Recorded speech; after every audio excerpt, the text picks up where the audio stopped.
Kang's brought all of these areas together. So you'll have Manhattan. So Manhattan here is snowy. There's a very good reason why it's snowy. And that's because it's next to the mountains of Kunlun, which is next to a whole host of other different locations. So Phil's going to basically give us a tour as we're looking around, and yeah. It's beautiful. I mean, it just looks so incredible. Yeah, this is just a tiny, tiny piece of it. So when Phil's been playing around with Spider-Man Noir, impressive, which is one of a myriad of Spider-Men, by the way, in this game, because everyone loves different Spider-Man characters. But there is also, in sort of Chronopolis, you've got Wakanda, you've got Sakaar, which is where Thor Ragnarok is going to be set. You've also got various versions of Manhattan. We've got an underwater city. So I think what we can do is probably get Star-Lord to fly around. He might be a bit quicker the time. Yeah, and the new storyline takes inspiration from Marvel's Avengers Forever comic series, as well as Marvel's Kang Dynasty, also called Kang War comic series. So kind of talk a little bit about that. Yeah, so the idea with Chronopolis is that it's a city that's been ripped out of time because it's basically Kang's way of having his fingers in all the different pies. And because of the way it's kind of pieced together, you can pretty much do like everything and go anywhere. Obviously not right this second, because Spider-Man's doing his own thing, right? Yeah. But the whole premise of this open world hub is that we're going to have a slice of everyone's favourite different location. Phil, can you go in the map, Phil? Is that working? Yep. Okay, so yeah, if we look in the map, this is a live map, so you can come straight out into the live map. And if Phil can move this round, technical issues, it's always wonderful. But we've got places like ancient Egypt, we've got Hala, we've got, like we said there, with Noir New York. We've also got, up in the sky, Attilan. We've got Nowhere, which, for those that are familiar with Guardians, it's where the first Guardians movie was based. Yeah. But all of this is in one massive open-world city. So if we can fly around, that's probably an easier way of doing it. Star-Lord. Oh, yeah. I blame Sharples for all of this. But if we can fly around, that's so cool. See. So this wibbly-wobbly thing at the side, this is part of the story. This is...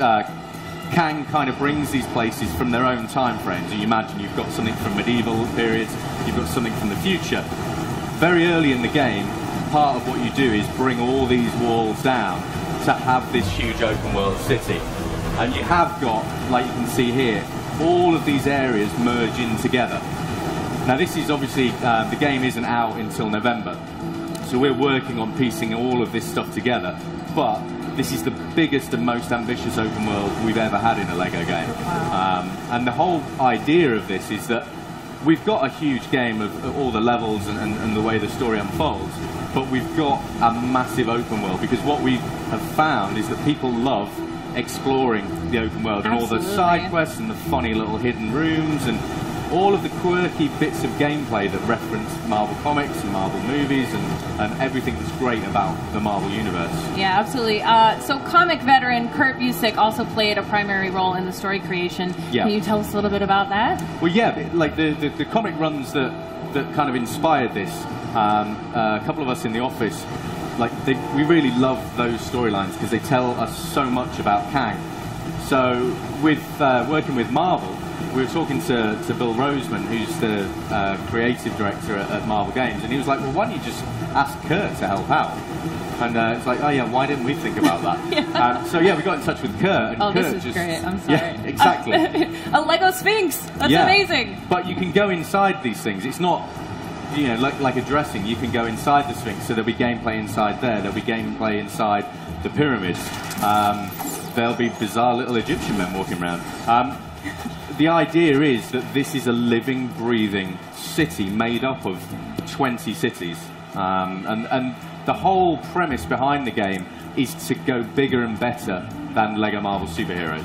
Wow. We want everyone that loved that game So when they come to this game, be surprised. We want this to be surprises around every corner. So if I'm not mistaken, you guys actually have a new character to share with us, right? We do. Star-Lord's just going to have a little bit of a dance first, clearly. It's very fitting. Yeah, absolutely. And this is something that obviously we care about a lot at TT Games, is the personality. Absolutely. But yeah, if Phil can bring us in a quirky new character that's new to the game, and you'll see there's loads of hidden characters that are yet to be revealed. But what we're looking to do here is bring in one of my favourite characters who we're yet to put in. So we go across there. It's Lockjaw from the Inhumans, which to me is just a super awesome character. It's like, it's a dog for starters. However, a cute and cuddly dog from the Marvel Universe, he's not. He can teleport. He's an absolute fiend when it comes to destroying bad guys and everything else. But being able to go and dive into the Inhumans, as well as everything else that's in the game, they form a really, really key part of the story as you get further into the game. And yeah, it's a great character, and I think a lot of people will be really, really pleased to see Lockjaw in the game. I hope so, anyway. Absolutely. So we talked a little bit about how large of a scale this is for this game, but how does that compare to Manhattan from the original? So this is a difficult thing. If I'm in the office and we were obviously designing this, and the team are like, well, how much bigger is this going to be? It's like, well, you know, just a little bit bigger. But it actually turns out it's like significantly bigger. But that isn't necessarily just because that's what we designed. We have a great art team that decided to add to this and add to this, and we're all Marvel fans, so it actually got bigger and bigger. I think in terms of actual real estate, it's probably 4 or 5 times the size. It's huge. Wow. And this is just like one tiny component. We're still obviously working on all of this. But if Phil are you able to go up as Spider-Man? I don't know if you'd be able to go to up into the air. I can give it a try. As you go in every area, each area has its own theme. So as you go into the noir area, everything darkens down and all the colours kind of desaturate out. When you go up into the sky, you'll find that, you know, as you go near nowhere, you get all the nebula coming around. So every area has a distinct theme. Every area has its own music. Every area has its own sort of enemies and threats and challenges. So we're really trying to go big on the scale of this thing. And it looks it. I love the attention to detail. So you talked about your favorite character a little bit, but do you have a favorite area maybe we should go check out that we haven't seen yet? Yeah, I don't know if Phil's going to be able to get there, but I love the fact that we've managed to bring Lumeria into the game.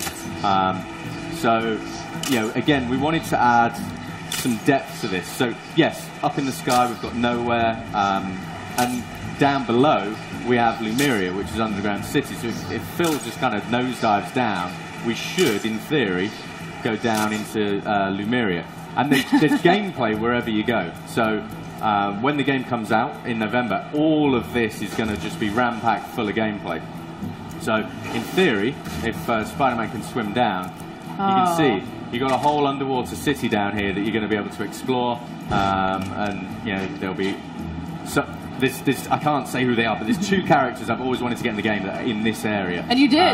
Yeah, so we'll reveal them obviously further down the line, but this is a great place to kind of find these characters. So it's going to be incredibly exciting when people come to play the final game. Wow. Well, let's check out another character. Do you have a favorite character? Personally, I'm really simple. I really like Groot at the moment. The team did an amazing job when they do. Groot has a transform. He actually manages to get some of Kang's technology. Oh, wow. So he can change from being like a full-size Groot, going down to the little small Groot that you see as the Lego minifigure that you get to run around as. The team did a brilliant job with that. And so he's currently my favourite. I spent ages just running around Chronopolis as baby Groot. So. Oh, wow. Can we see any of that now? Fingers crossed. The joys of wireless technology. Exactly. Love it. Well, this will be really cool. This is a good challenge, being able to do this underwater film. Yeah. We've never tried it. So very brave. There you go. Oh, there we go. Give it up. Come on. Yeah. Who doesn't love Baby Groot? Yeah, absolutely. Okay, that's adorable. Yeah, it's. But the thing is, these are just a handful of the characters that are going to be in the game. And the team are just absolutely killing it, adding more and more and more characters. So I think people are going to find a really exciting roster in here. And as ever, if anyone at home is wanting to kind of go, you know, put this character in, put that character in, just send your ideas and suggestions to @LEGO Marvel Game, and we